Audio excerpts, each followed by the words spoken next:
నమస్కారం సుఖీభవకు స్వాగతం. ఈ రోజు సుఖీభవలో హెర్నియా సర్జరీ తప్పదా? ఈ పరీక్షలతో గుండెకు భరోసా. విద్యార్థులు పరీక్షలకు సిద్ధం అవ్వండిలా. జీబీ సిండ్రోమ్తో కండరాలు కుదేలు. ఇంకా హెల్త్ టిప్. కొన్ని రకాల సమస్యలతో పెద్దగా ఇబ్బంది లేకపోయినా బాగా అసౌకర్యాన్ని కలిగిస్తూ ఉంటాయి. హెర్నియా అలాంటి సమస్యే. వాడుకలో దీన్నే పేగు జారడంగా పిలుస్తారు.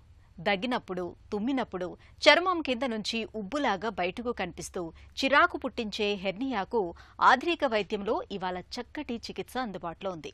అయితే మనలో చాలా మంది హెర్నియాను పెద్దగా పట్టించుకోరు. అలాగే తోసేసుకుంటూ తిరుగుతూ ఉంటారు. మరీ తప్పదనుకున్నప్పుడు లంగోటాను, బెల్టును బిగించి కడుతూ ఉంటారు. ఇలాంటి నాటు వైద్యాలు చేయటం వల్ల హెర్నియాకు రక్త ప్రసరణ సరిగ్గా జరగక పేగులు కుళ్ళిపోయే ప్రమాదం ఉంటుందని చెబుతారు డాక్టర్లు. హెర్నియా గురించి ఇప్పుడు తెలుసుకుందాం. హెర్నియా, గిలక, బుడ్డ, ఉబ్బు పేరేదైనా సమస్య మాత్రం ఒక్కటే. లోపల ఉండాల్సిన పేగు చర్మం కిందుగా బయటకు తోసుకురావడం, శరీరంలో నిర్దిష్ట ప్రాంతంలో ఉండాల్సిన అవయవాలు వాటి పరిధిని అతిక్రమించి మరొక భాగంలోకి చొచ్చుకురావడాన్ని హెర్నియాగా పిలుస్తారు డాక్టర్లు.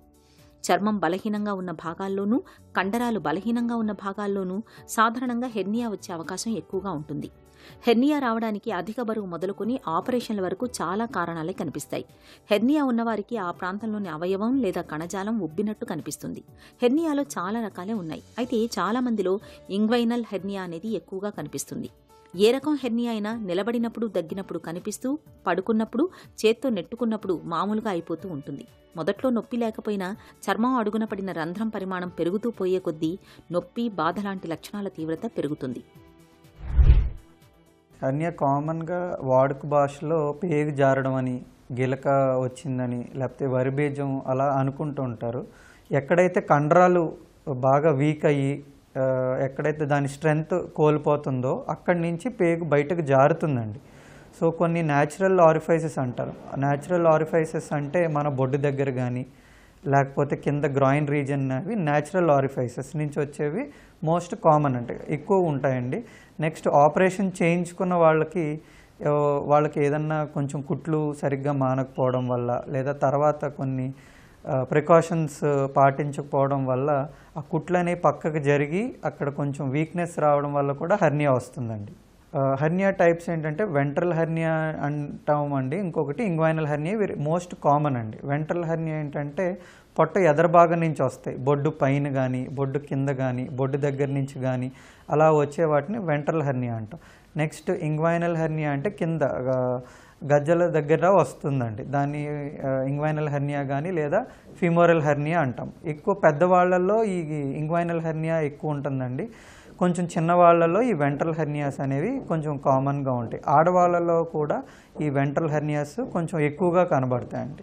హెర్నియా సిమ్టమ్స్ అనేవి ఎక్కువ కామన్గా వచ్చేది పేషెంట్ ఒక చిన్న వాపుగా ఫస్ట్ చూసుకుంటారండి, లేదా వాళ్ళకి ఏదో కొంచెం నొప్పి రావడం, కొంచెం డిస్కంఫర్ట్ ఉండడం, వంగినప్పుడు ఏదో తగులుతున్నట్టు ఉండడం, అది మోస్ట్ కామన్ సిమ్టమ్స్ ఉంటాయండి. కొంతమందికి ఏంటంటే హెర్నియా చిన్నగా ఉన్నప్పుడు అది నొప్పి ద్వారానే తెలుస్తుంది. ఏదో నొప్పి వస్తున్నట్టు, ఏదో కొంచెం ఎత్తుగా కనిపించినట్టు ఉంటుందండి. ఇవి రెండు most common లక్షణాలండి.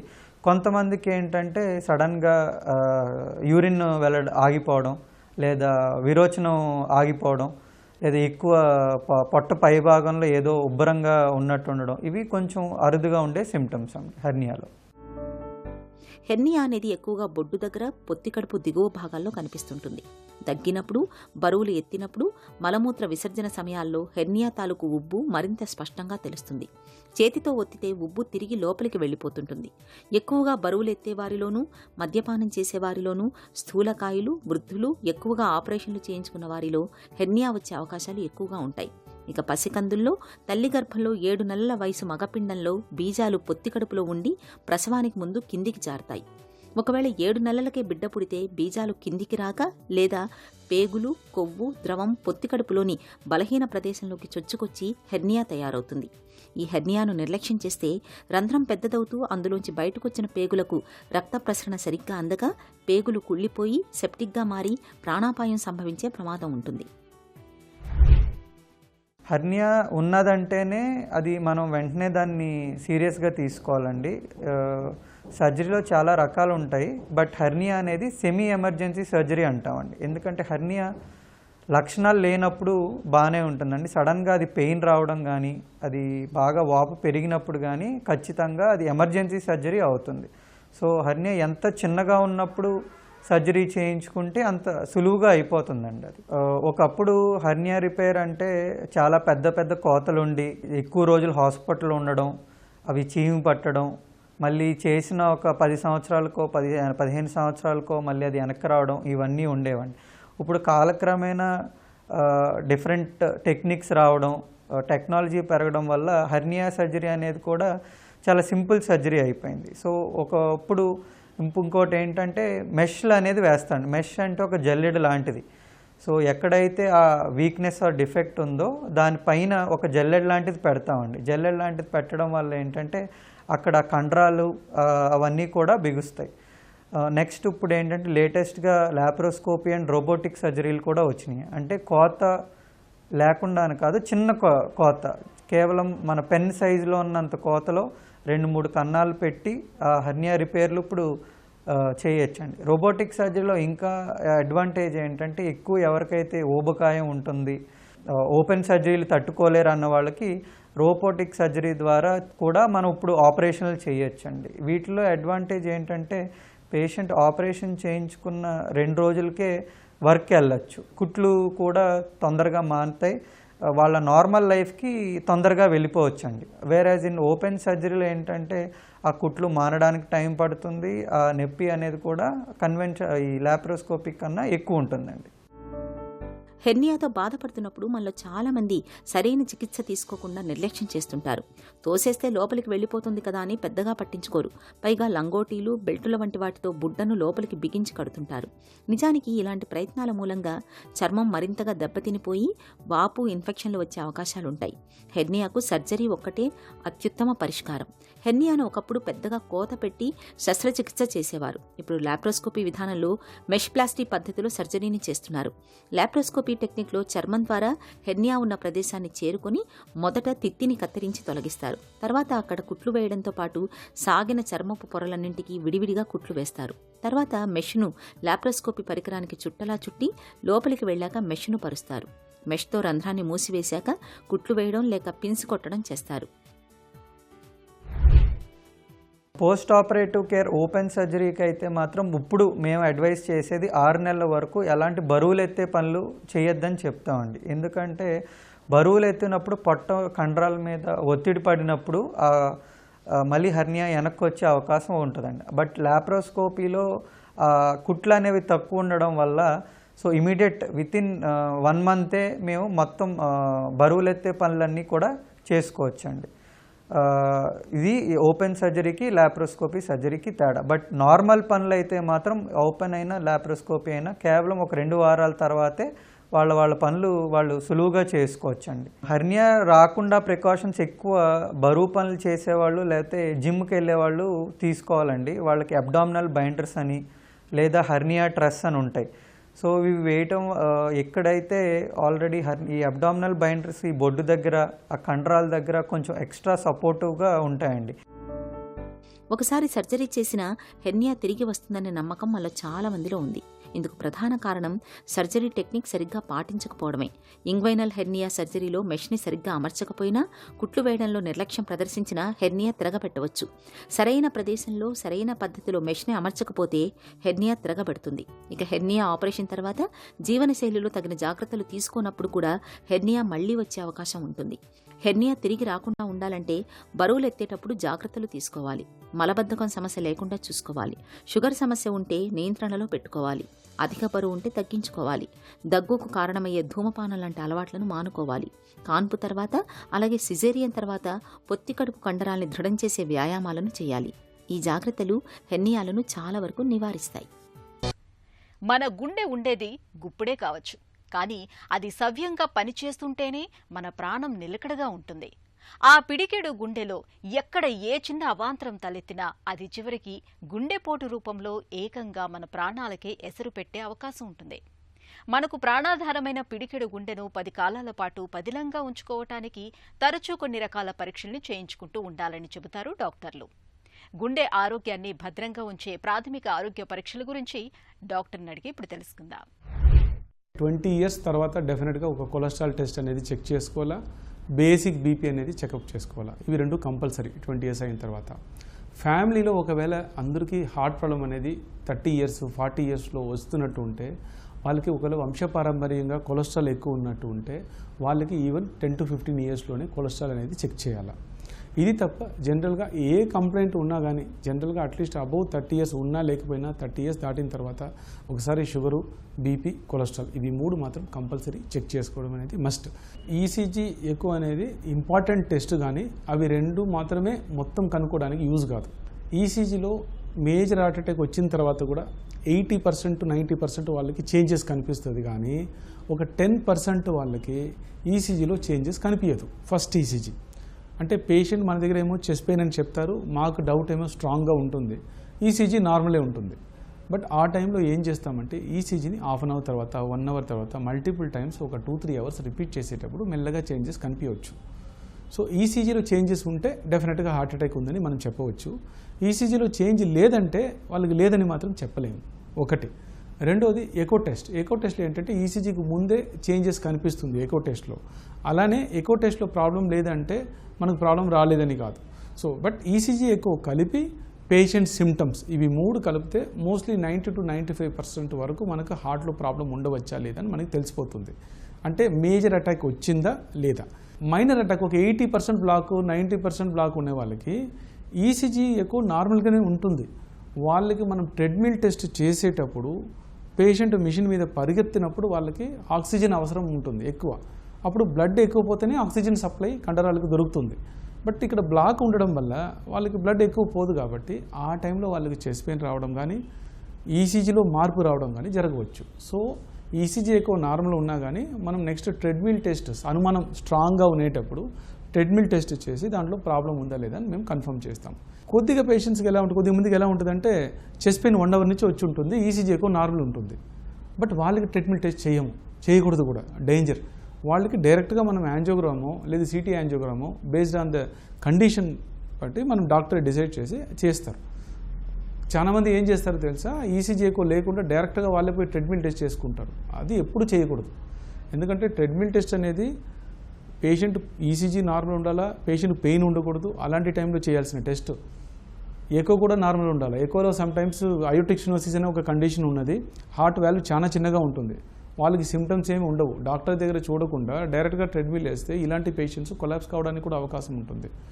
So ECG echo compulsory test, treadmill test doctor అవసరం పెట్టి చెప్తారు. ఈ 3 టెస్ట్ జనరల్గా హార్ట్ బ్లాక్స్ ఉన్నదా లేదా అని కనుక్కోవడానికి basic test. Next level of test అనేది CT angiogram and coronary angiogram. మనం హాస్పిటల్ అడ్మిట్ చేసి ఇన్వేజివ్ కొరోనరీ యాంజియోగ్రామ్ చేస్తాం. విద్యార్థులకు పరీక్షల కాలం సమీపిస్తోంది. ఇక రాబోయే 2 నెలలు మొత్తం పరీక్షల కాలమే. ఇంతకాలం చదివింది ఒక ఎత్తు అయితే, చదివిన విషయాల్ని మననం చేసుకోవటం, నేర్పుగా సమాధానాలు రాయటం మరో ఎత్తు. ఎగ్జామ్స్ సీజన్ మొదలవుతున్న నేపథ్యంలో విద్యార్థులు పరీక్షలకు ఎలా సన్నద్ధం కావాలో, ఇందుకు మానసిక వైద్య నిపుణులు చెబుతున్న చిట్కాలేమిటో ఇప్పుడు తెలుసుకుందాం. పిల్లలకి పరీక్షలకి సంసిద్ధం చేయటము ఆ తరగతిలో ఎంటర్ అయినప్పటి నుంచి అని. కాబట్టి ఒకటి ఫస్ట్ పిల్లలకి పరీక్షలు అంటే అది ఏదో పెద్ద దయ్యంలాగానో భూతంలాగా కాకుండా అది మన ఒక తరగతి నుంచి ఇంకో తరగతి ఉత్తీర్ణడానికి ఒక పరీక్ష మాత్రమే అని చాలా సింపుల్గా చెప్పాలి.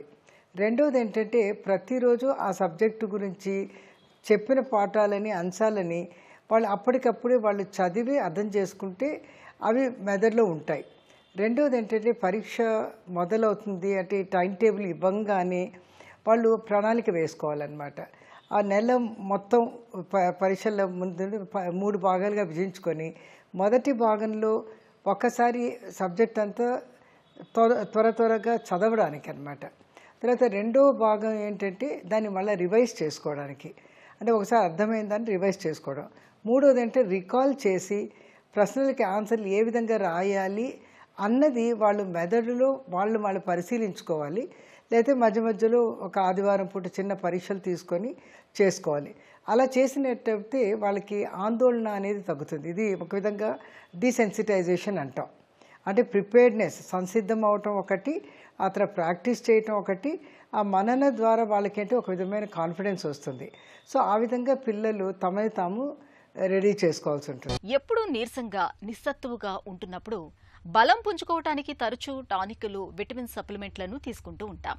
అయితే కొన్నిసార్లు ఎంతకీ నిస్సత్తువు తగ్గదు. నిస్సత్తువుకు తోడుగా అస్తమానం కాళ్ళు, చేతుల్లో తిమ్మిర్లు వేధిస్తూ ఉంటాయి. కండరాలు కూడా పక్షవాతం కమ్మినట్లుగా క్రమంగా చచ్చుబడిపోతూ ఉంటాయి. ఈ రకమైన పరిస్థితిని డాక్టర్లు గిలియన్ బారీ సిండ్రోమ్ అని, వాడుకలో జీబీ సిండ్రోమ్ అని పిలుస్తారు.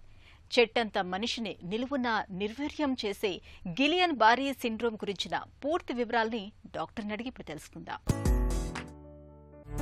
గిలియన్ బారీ సిండ్రోమ్ అంటే ఏంటి? ఈ గిలియన్ బారీ సిండ్రోమ్లో ఏం జరుగుతుందంటే ఇదొక న్యూరలాజికల్ డిజార్డర్.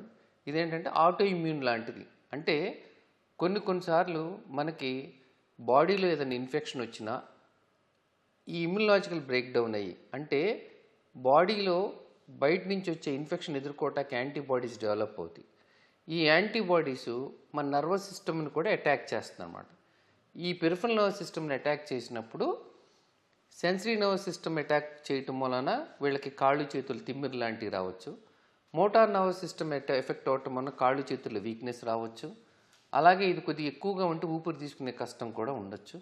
అలాగే ఆటోనామిక్ నర్వస్ సిస్టమ్ అటాక్ అయితే కనుక గుండె కొట్టుకోవటంలో వేగం మార్పు రావచ్చు, బ్లడ్ ప్రెషర్లో మార్పు రావచ్చు, అలాగే యూరిన్ కంట్రోల్లో మార్పు రావచ్చు, అలాగే మనకి ఇంటెస్టైన్ మూమెంట్ దాంట్లో కూడా మార్పు రావచ్చు అన్నమాట. ఈ ఎఫెక్ట్ అయ్యే వ్యాధినే మనం గిలియన్ బారీ సిండ్రోమ్ అంటాం. గిలియన్ బారీ సిండ్రోమ్ లక్షణాలు ఎలా ఉంటాయి? ఇన్ఫెక్షన్ ఏదన్నా వచ్చిన తర్వాత సుమారుగా 6 వారాల తర్వాత ఈ అటాక్ రావచ్చు సిమ్టమ్స్. సో సిమ్టమ్స్ ఎలా స్టార్ట్ అవుతాయి? సెన్సరీ సిమ్టమ్స్ లాగా, అంటే కొంతమంది కాళ్ళు చేతులు తిమ్మిరిలాగా వచ్చి అది నిదానంగా పైకి పాక్కుంటూ వెళ్ళొచ్చు. అది సెన్సరీ నర్వస్ సిస్టమ్ ఎఫెక్ట్ అయితే. అలాగే మోటార్ నర్వస్ సిస్టమ్ ఎఫెక్ట్ అయితే కనుక జనరల్గా మనకి కాళ్ళు చేతులు వీక్నెస్ లాంటిది రావటం, ఊపిరి తీసుకోవడం లాంటిది రావచ్చు అన్నమాట. కానీ ప్రధానంగా గిలియన్ బారీ సిండ్రోమ్ యూజువల్గా మోటార్ నర్వస్ సిస్టమే ఎక్కువ ఎఫెక్ట్ చేస్తుంది. అలాగే వీళ్ళకి ఊపిరి తీసుకోవడం కష్టం, మింగుడు పడటం కష్టం లాంటిది రావచ్చు. అలాగే ఆటోనామిక్ నర్వస్ సిస్టమ్ ఎఫెక్ట్ అయినప్పుడు వీళ్ళకి గుండె కొట్టుకోవటంలో వేగం, అలాగే బీపీలో మార్పులు, అలాగే వీళ్ళకి ఈ గట్ ఎఫెక్ట్ అయితే, అంటే ఇంటెస్టైన్ ఎఫెక్ట్ అయితే వీళ్ళకి కాన్స్టిపేషన్, డయేరియా లాంటిది రావటం, అలాగే యూరిన్కి వెళ్ళే సిమ్టమ్స్, అంటే యూరిన్ ఆపుకోలేకపోవటం, ఇలాంటి సిమ్టమ్స్ వచ్చే అవకాశం ఉంటుందన్నమాట. గిలియన్ బారీ సిండ్రోమ్ ఎందుకు వస్తుంది? ముప్పు ఎవరికి ఎక్కువ? జనరల్గా ఈ గిలియన్ బారీ సిండ్రోము ఏ వయసులో వాళ్ళకైనా రావచ్చు, మగవాళ్ళకైనా రావచ్చు, ఆడవాళ్ళకైనా రావచ్చు. కానీ ప్రధానంగా కొద్దిగా మగవాళ్ళలో ఎక్కువగా వచ్చే అవకాశం ఉంటుంది. ఏజ్ పెరుగుతున్న కొద్దికి రిస్క్ ఎక్కువ ఉండే ఛాన్స్ ఉంటుంది. అలాగే ఈ కొంతమందికి ఇన్ఫెక్షన్స్ వచ్చిన తర్వాత, ఇది తగ్గిన తర్వాత వీళ్ళకి ఈ ఇమ్యూనలాజికల్ బ్రేక్ డౌన్ రావటం మూలన, అంటే వ్యాధిని ఎదుర్కొనే శక్తిలో యాంటీబాడీస్ డెవలప్ అయినప్పుడు ఆ యాంటీబాడీస్ మన ఓన్ బాడీని అటాక్ చేసినప్పుడు రావచ్చు. కాబట్టి అలా ఇన్ఫెక్షన్స్ వచ్చిన వాళ్ళు, ఉదాహరణకి ఈ గ్యాస్ట్రోఇంటెస్టైనల్ ఇన్ఫెక్షన్స్, ఎస్పెషల్లీ క్లాస్ట్రీడియం జిజినే అనే బ్యాక్టీరియా మూలాన వచ్చే ఇన్ఫెక్షన్స్తో కానీ, లేకపోతే వైరల్ ఇల్నెసెస్ లైక్ ఉదాహరణకి కాక్సాకీ వైరస్ అని, ఎప్స్టైన్ బారిస్ వైరస్ అని, లేకపోతే కోవిడ్ వైరస్, జీకా వైరస్, ఈ వైరస్ ఇన్ఫెక్షన్స్ వచ్చిన తర్వాత తగ్గిన తర్వాత కూడా వీళ్ళల్లో ఈ గిలియన్ బారీ సిండ్రోమ్ ఎఫెక్ట్ అయ్యే అవకాశం ఎక్కువ ఉంటుందన్నమాట. గిలియన్ బారీ సిండ్రోమ్ని ఎలా నిర్ధారించుకుంటారు? జీబీ సిండ్రోమ్ని ఎలా నిర్ధారణ చేస్తాము? మనం ప్రాథమికంగా కొన్ని రక్త పరీక్షలు చేస్తాం. ఎందుకంటే కొన్ని వ్యాధులు జీబీ సిండ్రోమ్ లాగా ఉండొచ్చు. అంటే హిస్టరీ తీసుకున్నప్పుడు జనరల్గా రీసెంట్గా స్టార్ట్ అవటం, అంటే 2-3 వారాల కంటే ఈ లోపలే డిసీజ్ వచ్చి స్లోగా పెరుగుతుంటే కనుక ఒకటి. రెండోది వీళ్ళకి ఇంతకుముందు ఫీవర్ ఏదైనా వచ్చి తగ్గి, లేకపోతే డయరియల్ ఇల్నెస్ వచ్చి తగ్గి తర్వాత ఇది స్టార్ట్ అయిందని, ఇలాంటి క్లూస్తో తర్వాత కొన్ని డిసీజెస్ కూడా దీనిలాగా కనపడవచ్చు. అందుకని అవి లేదని నిర్ధారించుకోవటానికి కొన్ని టెస్టులు చేయాల్సి రావచ్చు అనమాట. అంటే ఉదాహరణకి పొటాషియం లెవెల్, ఒక్కోసారి పొటాషియం లెవెల్ తగ్గినా కూడా వీళ్ళకి కాళ్ళు చేతుల్లో వీక్నెస్ రావచ్చు. తర్వాత కొంతమందికి స్ట్రోక్ వచ్చినప్పుడు కూడా వీళ్ళకి బ్రెయిన్ స్టెమ్ స్ట్రోక్స్ ఎస్పెషల్లీ వచ్చినప్పుడు కూడా, లేకపోతే ఉన్న బ్రెయిన్ స్టెమ్ డీమైలినేటింగ్ డిసీజ్ వచ్చినప్పుడు కూడా వీళ్ళకి జీబీ సిండ్రోమ్ లాగా క్లినికల్గా అనిపించవచ్చు అనమాట. అలాగే మైస్థీనియా గ్రేవిస్ ఇలాంటివి కూడా అనిపించవచ్చు జీబీ సిండ్రోమ్ లాగా. కానీ మనం ముఖ్యంగా చేయాల్సింది హిస్టరీ తీసుకోవటం, క్లినికల్గా ఎగ్జామిన్ చేయటం, తర్వాత కొన్ని ఇన్వెస్టిగేషన్స్ హెల్ప్ తీసుకోవటం. అంటే ఉదాహరణకి మనం ఎలక్ట్రోఫిజియలాజికల్ స్టడీస్ అంటే నర్వ్ కండక్షన్ స్టడీస్ చేసుకొని దాన్ని బట్టి మనం నరాలు ఎఫెక్ట్ అయిందా లేదా అనేది చూసుకోవటం. అలాగే వెన్నులోంచి నీరు తీస్తే కనుక సెల్స్ లేకుండా ప్రోటీన్ ఎక్కువ ఉంటుంది, దాన్నే మనం ఆల్బినోసైటలాజికల్ డిసోసియేషన్ అంటాం. గిలియన్ బారీ సిండ్రోమ్ ప్రమాదకరమా? ఎర్లీగా డయాగ్నోస్ చేసుకొని ప్రాపర్గా ట్రీట్మెంట్ తీసుకుంటే అది ప్రమాదకరమైంది కాదు. కానీ 100% సేఫ్టీ అని కాదు. అంటే దీంట్లో లైఫ్ రిస్క్ ఒక 5% దాకా ఉంటుంది. అంటే కొన్ని అధ్యాయాల్లో 3%, కొన్ని అధ్యాయాల్లో 18% దాకా ఉంది. కానీ రాను ఈ ఆధునిక కాలంలో అవగాహనతో కానీ లేకపోతే మంచి చికిత్సలు అందుబాటులోకి రావటం వలన మోర్టాలిటీ బాగా తగ్గిందనమాట. అంటే జనరల్గా <5% ఉంటుంది. సో వీళ్ళు చాలామంది ఈ గిలియన్ బారీ సిండ్రోమ్ బారిన పడిన వాళ్ళు 80% మందికి 6 నెలల్లో వాళ్ళు నడవగలుగుతారు. ఆల్మోస్ట్ 60% మంది 1 సంవత్సరంలో కంప్లీట్గా ఇంప్రూవ్మెంట్ అయిపోతారు అనమాట. సో కొంతమందికి కొంత డెఫిసిట్స్ ఉండిపోవచ్చు అనమాట. అంటే ఉదాహరణ 10 నుంచి 15% మందికి కొద్దిగా మనకి డెఫిసిట్ ఉండిపోవచ్చు అనమాట.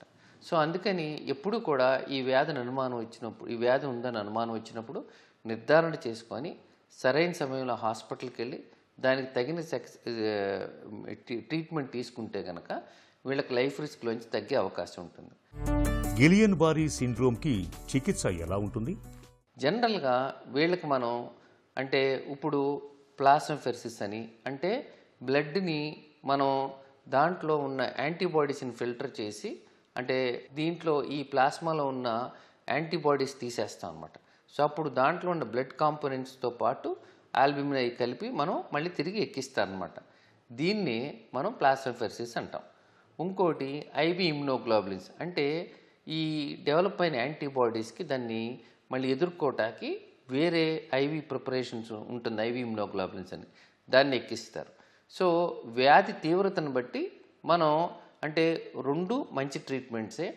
పేషెంట్ యొక్క పరిస్థితిని బట్టి మనం ట్రీట్మెంట్ ప్రిఫర్ చేస్తాం. కొంతమంది ప్లాస్మాఫెరెసిస్ చేయొచ్చా, కొంతమంది ఐవి ఇమ్యునోగ్లోబులిన్స్ ఇవ్వచ్చా అనే డైలమా ఉన్నప్పుడు వాళ్ళకి యాక్చువల్గా ఒక పేషెంట్ని తీసుకుంటే 2 మంచి ట్రీట్మెంట్సే.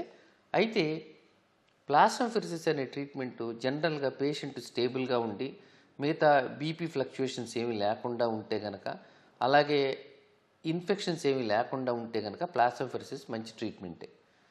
కానీ కొంతమందికి అంటే బీపీ అన్స్టేబుల్గా ఉన్నా, ఇన్ఫెక్షన్స్ రిస్క్ ఎక్కువ ఉన్నా, పెద్ద వయసు ఉన్న వాళ్ళకైనా సరే మిగతా హార్ట్ ప్రాబ్లమ్స్ ఏమైనా ఉంటే కనుక వాళ్ళకి ప్లాస్మాఫెరెసిస్ కంటే ఐవీఐజీ సేఫ్ అనమాట.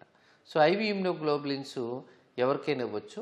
కాకపోతే ఏంటంటే కనుక వ్యాధి నిర్ధారణ చేసుకొని ఏ ట్రీట్మెంట్ ఇవ్వాలి అనేది మనం డిస్కస్ చేసి ఫ్యామిలీతో ప్లస్ పేషెంట్ యొక్క పరిస్థితిని బట్టి మనం రెండిట్లో ఒక ట్రీట్మెంట్ ఇవ్వచ్చు. కొన్నిసార్లు అంటే మనం ముందు ప్లాస్మాఫెరెసిస్ ఇచ్చిన తర్వాత రికవరీ కానప్పుడు తర్వాత మళ్ళీ మనం ఐవి ఇమ్యునోగ్లోబులిన్స్ ఇచ్చుకోవచ్చు అనమాట. ఒంట్లో కండరాల్ని దెబ్బతీసి క్రమంగా నిర్వీర్యం చేసే గిలియన్ బారీ సిండ్రోమ్కు చికిత్స ఆలస్యం అవుతున్న కొద్దీ దాన్ని అదుపు చేయటం కష్టమవుతుంది. సకాలంలో సత్వరమే చికిత్స మొదలు పెడితే జీబీ సిండ్రోమ్ను చక్కగా కట్టడి చేయొచ్చు. ఇక ఈరోజు కార్యక్రమాన్ని ముగించే ముందు ఒక చిన్న చిట్కా మీకోసం. గోరు చుట్టూ బాధిస్తున్నప్పుడు గోరింటాకును ముద్దగా నూరి గోరు చుట్టుపై పెట్టండి. ఇలా చేయటం వల్ల నొప్పి తగ్గుతుంది, గోరు చుట్టు కూడా త్వరగా మానిపోతుంది.